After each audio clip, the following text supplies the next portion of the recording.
শেষমেশ চলে এলো এই বছরের সবচেয়ে বড় সিনেমা বড়ে মিয়া ছোটে মিয়ার টেলার। 12:42-এ এই টেলারটা লঞ্চ করা হয়েছে সম্ভবত জ্যোতিষীর কথা মেনে। তো জ্যোতিষীর কথা কি ফুললো, টেলারটা কিরকম হলো সেই বিষয়ে আজকে এই ভিডিওতে আপনাদের সঙ্গে কথা বলবো। নমস্কার বন্ধুরা, আমি অমর্ত্য, আপনাদের চ্যানেল ইন্ডিয়ান ফিল্ম নিউজ বাংলাতে আপনাদের স্বাগত।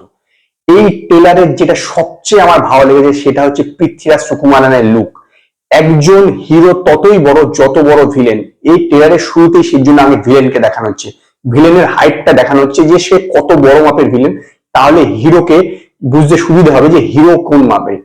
এই ট্রেলারটা দেখে যা গল্পটা বুঝতে পারলাম, পৃথ্বীরাজ সুকুমারন ইন্ডিয়ান আর্মির একটা ইম্পর্টেন্ট ভ্যালুয়েবল যে ভল্ট সেটাকে চুরি করে নিচ্ছে। সেই ভল্টের মধ্যে আছে কিছু উইপন যেটার মাধ্যমে সারা বিশ্বে যুদ্ধ বাড়ানো যায়, এবং সে 3 দিন সময় দিচ্ছে।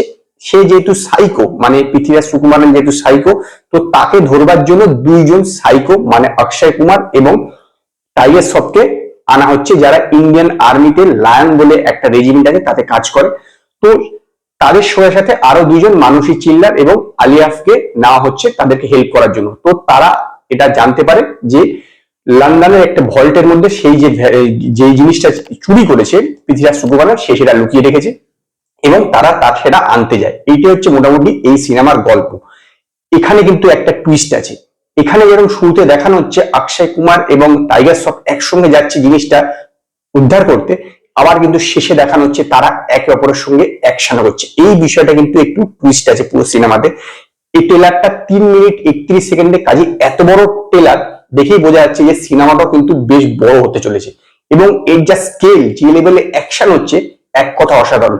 সেটা hand to hand combat action হোক বা রকেট লঞ্চার দিয়ে হোক বা বন্দুকের হোক, সমস্ত রকম অ্যাকশন পুরোপুরি টপ লেভেলে। মানে হেলিকপ্টারটাকে ধ্বংস করবে অক্ষয় কুমার, বাইক থেকে চড়ে গিয়ে বোমটা ফেলে দিয়ে আবার সে এটা দাঁড়িয়ে যাবে। এইটা একটু লেগেছে আমার কিছুটা অড, যে অত উঁচু থেকে জাম্প করে সে দাঁড়িয়ে গেল, এই বিষয়টা অড লেগেছে। কিন্তু যেরকম লেভেলে দেখানো হচ্ছে সেটা কিন্তু বিশ্বাসযোগ্য বিষয় যে এরকম হতে পারে। মানে যেরকম লেভেলে ট্রেলার হচ্ছে, যেরকম ধ্বংস দেখানো হচ্ছে, প্লেন থেকে শুরু করে অন্যান্য গাড়ি যাবতীয় কিছু টপ লেভেল হচ্ছে, একদম অ্যাকশন খুব, মানে একদম ক্লাস লেভেল অ্যাকশন। যেরকম এটা বড় স্কেলে বানানো হচ্ছে, আমার ধারণা এই সিনেমাটা ওরকম বড় মাপের কিন্তু হিট হবে। বহুদিন পর অক্ষয় কুমারকে এরকম একটা অ্যাকশন ফিল্ম আমরা কাজ করতে দেখছি। টাইগার শ্রফকে দেখিয়ে দেয়, কিন্তু অক্ষয় কুমারকে এতদিন পর দেখাটা কিন্তু একটা বড় প্রাপ্তি। খুব খুব দুর্দান্ত একটা ট্রেলার হয়েছে, না দেখলে বিশ্বাস করবেন। এবং বিষয়টা পৃথ্বীরাজ সুকুমারের যে লুকসটা, একদম চাঙ্গা লুকস, যাকে বলা যায় চাঙ্গা লুকস। এই পুরো ট্রেলারটা শুধু 2টো জিনিস আমার একটু অড লেগেছে, সেটা হচ্ছে এই রনিত রায় যে সিনেমায় থাকে সেই সিনেমার হাল কিন্তু একটু খারাপ হয়। এই যা রনিত রায় যে আগে আছে এতে, এটা আমি টিজারটা দেখে বুঝতে পারিনি। আলী আব্বাস জাফরের ডাইরেক্টর, তো নো ডাউট আমার বিশ্বাস যে সিনেমাটা ট্রেলারটার মতন অসাধারণ হবে।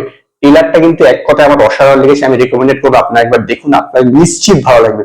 খুব দুর্দান্ত একটা ট্রেলার হয়েছে, টিজারের মতন কিন্তু ট্রেলারটাও কিন্তু খুব অসাধারণ, এবং সেই জন্যই আমি এই ট্রেলারটাকে 5-এর মধ্যে 4টে স্টার দেবো। যদি আপনারা বড়ে মিয়া ছোটে মিয়া ট্রেলারটা দেখে থাকেন তো আপনারা আমার কমেন্টে জানান আপনাদের ট্রেলারটা কিরকম লাগলো।